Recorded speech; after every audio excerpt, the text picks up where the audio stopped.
好，繼續咧嚟睇英文字母啦 ，alphabets。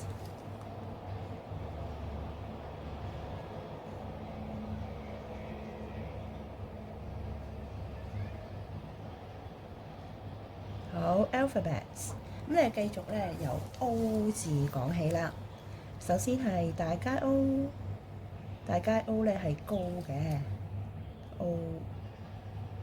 好，細街 O，細街 O 咧係喺兩條線中間夾住嘅，佢係生得細粒嘅。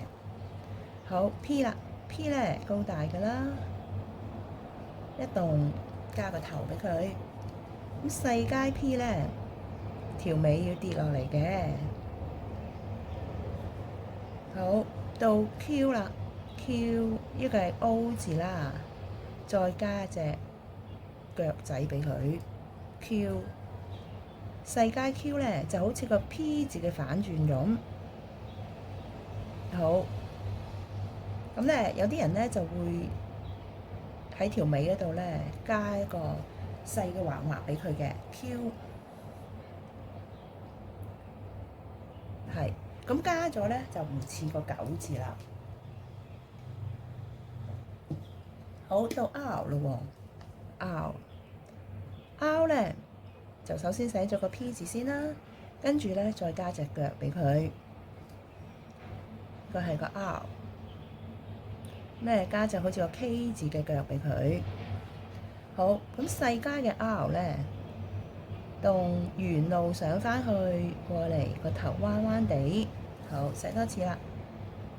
好，沿路上返去，個頭彎彎地，咁好似個 N 字咁喎。不過 N 字咧係落到個尾嘅。咁 R 字咧，千祈唔好落到尾啊！如果唔係就變咗 N 㗎啦。好，到 S 咯喎 ，S 咧佢係由右邊寫過左邊，再彎翻過右邊，寫翻去左邊㗎，所以咧要小心寫啦。右邊去左邊，彎翻過嚟右邊，再去翻左邊，好似條蛇咁係咪？好，寫多次啦，大街 S。好，細街嘅 S 咧係佢嘅袖珍版，喺兩條線夾住中間係細粒嘅。好，寫埋個 T 字啦 ，T 咧就係橫直，橫直就係 T 啦。細街 T 咧，好直勾，跟住加個橫畫仔俾佢，直勾，最後加個橫畫仔俾佢。好，咁咧就係 O 字到 T 咯噃。咁如果係單行，咁又點咧？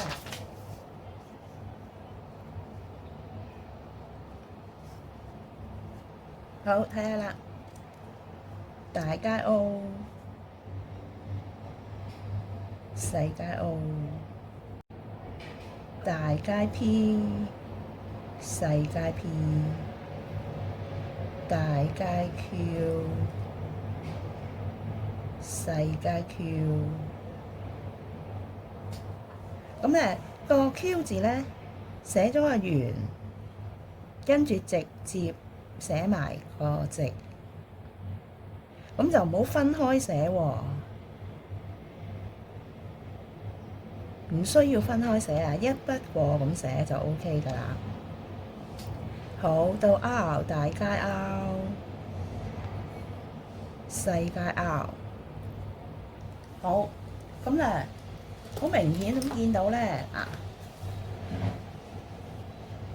咁咧自己假設中間有條中間嘅線，咁你會見到咧嗰啲大街咧個頭全部突咗出嚟，去到頂嘅，而嗰啲細街咧，佢哋咧全部都冇高嘅世界啊，全部咧都係唔過一半嘅。跟住咧個 Q 字同 P 字嘅尾咧都係跌咗落嚟嘅。好 S 咯喎，大街 S， 細街 S， 大街 T， 細街 T。好，咁咧睇下咧，由 A 至到 T 寫一次俾大家睇咯喎。寫咗細街先啦 ，A B C D E F G H I J K， 記得 I 同 J 有一點嘅喎。L M 字係沿路上返去畫個拱門。N 都係沿路上返去。O P Q R S。 好，特別注意咧就係個 R 字同個 N 字啦。R 字如果你耷得太低就會變咁樣嘅話咧，咁老師會睇到，咦 N 定係 R 啊？咁所以咧就要明顯啲 ，N 係要去到底，而 R 咧個頭彎少少就夠啦。咁個 R 字咧亦都唔好寫到啦太開喎。如果寫到太開嘅話咧，咁樣嘅話咧，咁好似隻雀仔咁啊！好，咪飛緊嘅鳥咁樣，咁咧。老師睇到，咦？會唔會係個 V 字啊？似唔似個 R 字啊？R 字最緊要就係沿路上返去啦，所以中間呢一個粒位咧就唔好開到咁大啦。如果唔係咧，就變咗 B 噶啦。好，咁寫埋大街啦 ，A B C D E F G H I J K L M N O P Q 就係 O 字加個打斜嘅腳，好，打斜嘅腳仔俾佢。R 好 ，R 字就係 P 加個長嘅腳俾佢啦。S T 好，跟住寫一次個單行啦。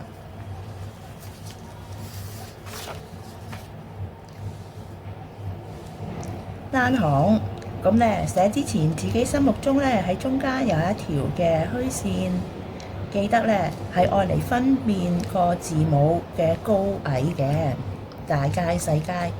咁咧有條心目中有呢條虛線咧，就會寫得好靚啦，唔會寫錯噶。咁如果係心目中冇呢條虛線嘅話咧，咁可能你個 A 字咧，有啲同學咧，當佢喺答題嘅時候，做試卷嘅時候，由於冇雙行啦，可能佢個 A 字咧就會寫到咁大街，譬如佢想寫 Amy 呢個女仔咁啦，哇個大街 A 咧就寫到咁矮喎，跟住咧其他嘅字咧，佢又同佢一樣咁高喎，跟住 Y 字啦，佢咧有呢個就係個冇條虛線嘅問題啦，即係話分辨唔到大細街嘅高度啦。咁亦都有一啲咧，之前我都講過啦，佢咧個概念就係，咦呢度有條線喎，咁唔好出街啊。咁於是咧，佢嗰啲條尾跌落去咧，佢冇跌到落去喎，佢自己將佢逼咗上去，咁樣歪啦。哇！咁樣就有問題啊！呢個字同呢個英文字母都寫得唔好啦。好，咁而家咧大街先 A 細街 A， 大街 B， 細街 B， 大街 C， 細街 C， 大街 D， 細街 D， 大街 E， 細街 E， 大街 F， 細街 F， 大街 G， 細街 G， 大街 H， 細街 H，